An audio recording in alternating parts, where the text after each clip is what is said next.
باش ندوز في الصحفيه بالطوموبيل. صدقت قاتل مسطي.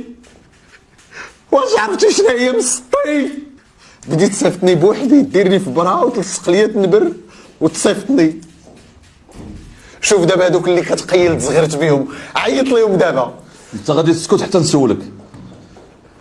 قول لي يا سعادة الرئيس، عندك شي علاقة بمدير المنجم؟ علاقة عادية، هو مدير المنجم وانا رئيس المجلس الجماعي. ما بيناتكم شي صفقات؟ انا رجل اعمال، الشركة كتشري عندي السلعة، وفين المشكل يعني؟ واش في نظركم يعني ان التجارة حرام؟ التجارة القانونية واللي باينة، ماشي الصفقات المشبوهة والإطراء الفاحش من أجل السطو على المال العمومي. خيار هذا ولا كلام اخر. هذا ما باقيش غادي نزيد انا كلمة واحدة الا ما جاش المحامي ديالي.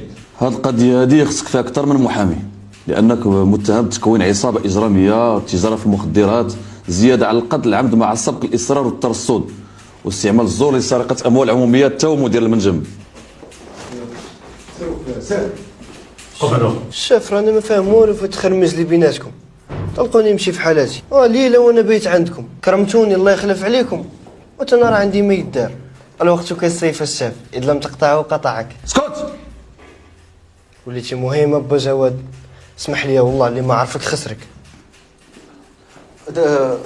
الشاف دابا انا راه هو اللي فهمتي، راه عرفتي، حيت هو اللي واش يقدروا يخفوا عليا شي شويه. هادشي شغل المحكمة، هي مشيت فيها.